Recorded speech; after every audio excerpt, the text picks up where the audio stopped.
Hello, this is going to be a very quick overview of what I've learned from my research over the past few weeks about how to resolve keto rash, which I've been struggling with quite terribly these past few weeks, almost immediately after I started keto. So I'm going to share what most medical experts and doctors and dermatologists have recommended first. So that will be the first line of defense. Riboflavin, B2.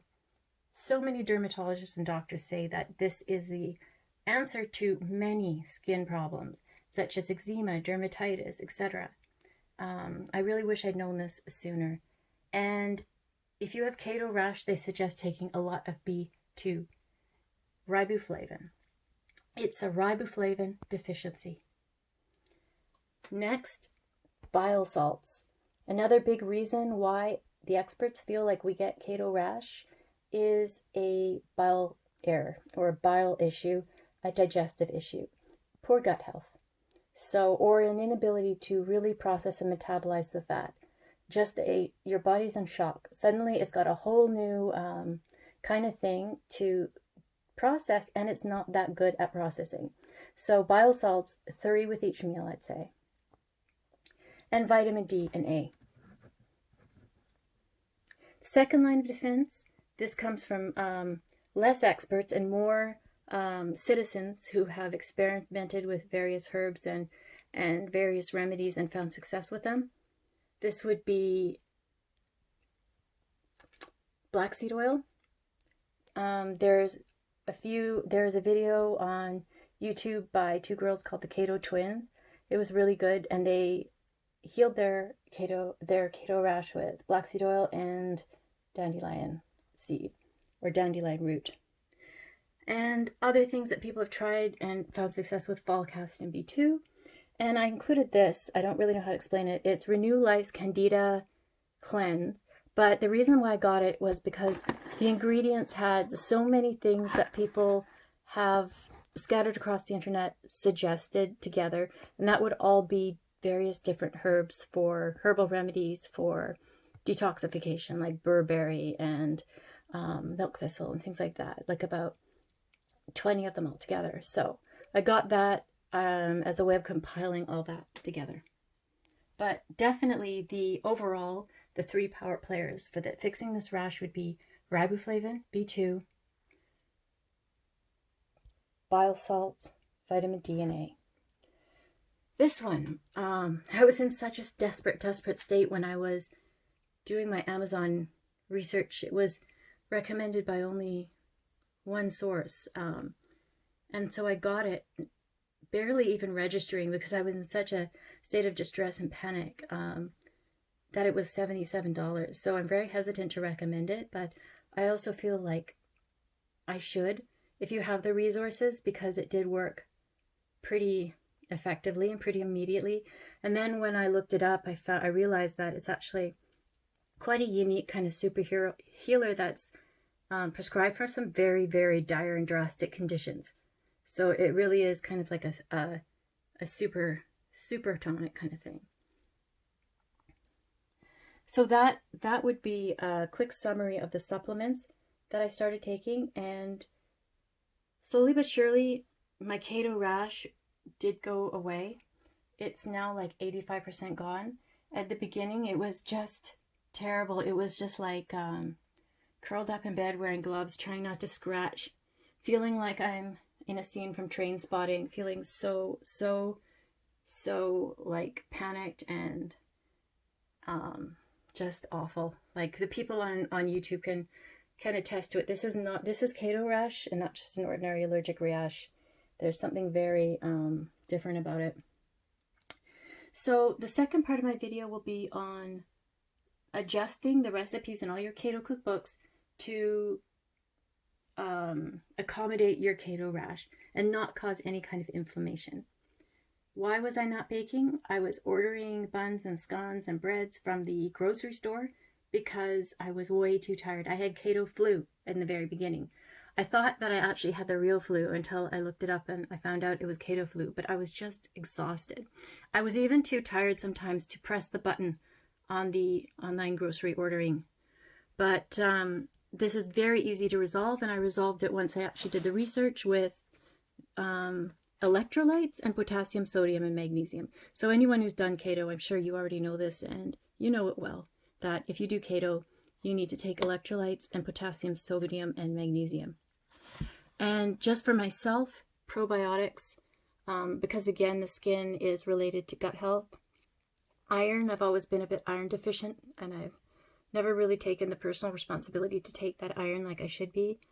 Spirulina, it's got tons of proteins and micronutrients and just great properties. So you can be really confident when you're doing keto that you're not going to be missing any of those nutrients or any of those plant-based nutrients when you take this. It's like a giant meal in one little pill. Okay.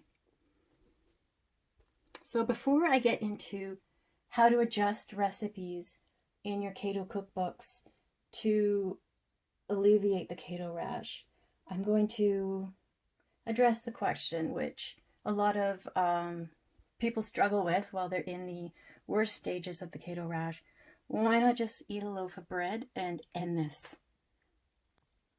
What I found out from my researching and from my listening to people talk on what's actually going on in the keto rash process is it's because you won't actually get rid of the underlying problem or the toxins that are creating the rash.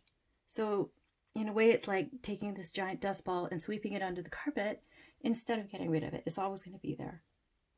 And this is a chance to find out what your body needs. It's like all the processed carbs and all the sugars that your body is kind of addicted to is bolstering you up into this false state of energy and false state of satiation. It's kind of suppressing the voice. And when you're on keto or doing a tiny bit of fasting, it's like you've turned the volume down and your body finally has a chance to communicate. And this is your body communicating. So don't shove the skeleton back in the closet, as dark as that sounds. Take this time, as horrible as it might be, or as disturbing, or as unwelcome as it may be, to just listen to your body. Fixing this rash means fixing a lot of things that are wrong. So, and by this I mean deficiencies. Maybe you're not drinking enough water to keep the car running. Maybe you're deficient in an essential vitamin or nutrient. Maybe you have an allergen that's been slowing you down all your life, or maybe you have an underlying illness. There are a few illnesses that are more prevalent in people with keto rash, such as Sjogren's. I'm getting a blood test in a few days for that, to just see what's behind this. Why am I, or why are you, one of the 1% of all people who get keto rash? You know, this isn't fair, but it is telling us something. Okay, so keto baking. Once I started baking again and making my own meals, I could definitely reduce the inflammation and see that rash just fade away much faster. And this means finding out your food allergies. It's pretty easy with a blood test or a skin test. Since you're in this emergency state with a keto rash, I'd recommend that, as opposed to doing the elimination diet, which is takes a lot of fasting and it's a long process. And if you're suffering with the keto rash, I don't see that happening. So if you can, get a blood test or skin test, but very easily just remove the top allergens. I will actually venture to confidently say that if you're having a lot of skin eczema or inflammation, nuts are probably the culprit, because keto baking is made with a high amount of nut flour, and human beings are just not designed to consume nuts in that kind of a concentrated state. Think about like the squirrel. You have to break the nut open, you have to climb the tree, you have to do all these things, and we really are not designed to have refined powders made of nuts. Even royalty in the old days would never have like a bag of flour made from nut powder. That's why a lot of acetone related illnesses are called king's diseases or king's problems, because only royalty would have them. But now, of course, we all have access to it. So back to my point. I really don't want to ramble. I'm sorry. almond flour is the key ingredient that makes most keto baking like the baking we grew up with. It's light and fluffy and lovely. And then they also have things like cashew flour and cashew creams and that kind of thing, which go into the baking. But you're going to have to reduce or eliminate the nuts, I would say, while you're in that state of keto rash. My nutritionist, she said that she had horrible eczema and like a horrible rash throughout her teen years and all through her 20s, all over her eyes and around her face. And it was horrible and horrifying and ruined her life. And the minute she gave up nuts, it just went away like magic. So, and again, my whole life as well. When I was little, my mom learned cooking from the Seventh-day Adventists, and they cooked with lots of nut powders. And I was just covered with eczema until the doctor said, no more nut flours, no more nut powders. So again, you'd think I'd have learned, but I haven't had it since then. But the store-bought keto baking with lots of almond powder definitely contributed. So if you're allergic to nuts, substitute a coconut flour, a pea-based protein flour, or coconut flour. What's the other one? Coconut flour. There are other flours like I think oat fiber protein flour. They're a little bit obscure and harder to find, and I haven't tried them out. So I'm just going to stick with the ones that I have tried and I find delicious. If you're allergic to dairy, use dairy-free milks.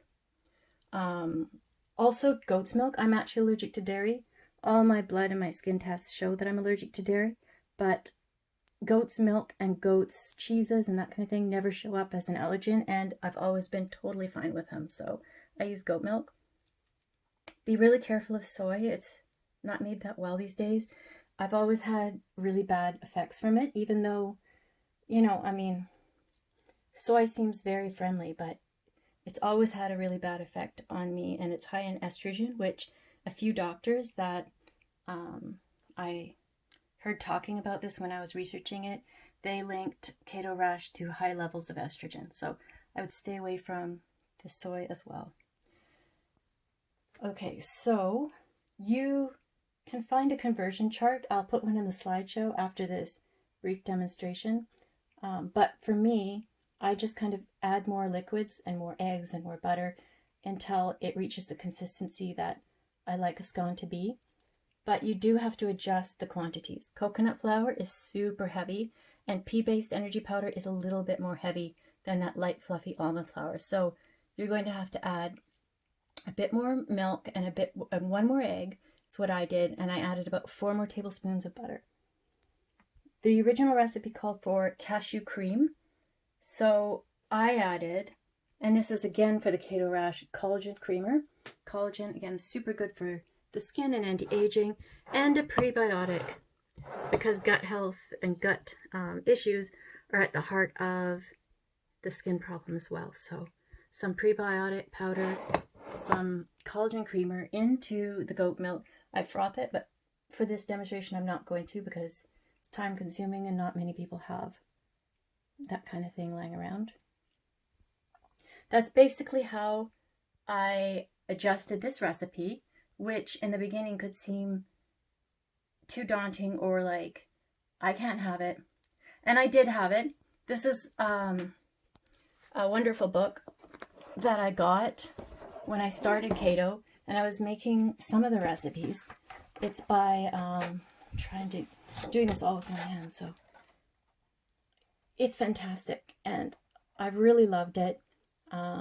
Maria Emmerich is someone who just really spoke to me, because she spent her teen years and her 20s on antibiotics for no good reason at all, other than that she had some breakouts, and I had the exact same story. I had no clue how bad they were, and it really did do quite a number on my digestive system and my gut health. So she had a lot to write about that and how she healed it with keto, which I found so inspiring, and was one of the reasons why, in addition to others, why I wanted to do this. So I've really enjoyed this recipe, and I enjoyed those scones as well, but I did do the almond flour because I thought you couldn't really make them any other way. And I definitely felt that exacerbated the condition. And then after I started switching up the ingredients, it was just so much more calming, and my face didn't immediately start getting agitated. I found that when I was making the recipes with almond flour, my neck would just almost immediately start itching, swelling. Things just got so much worse. So I'm going to quickly demonstrate the recipe just to show how super fast and easy it is.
away from you because I'm worried about you.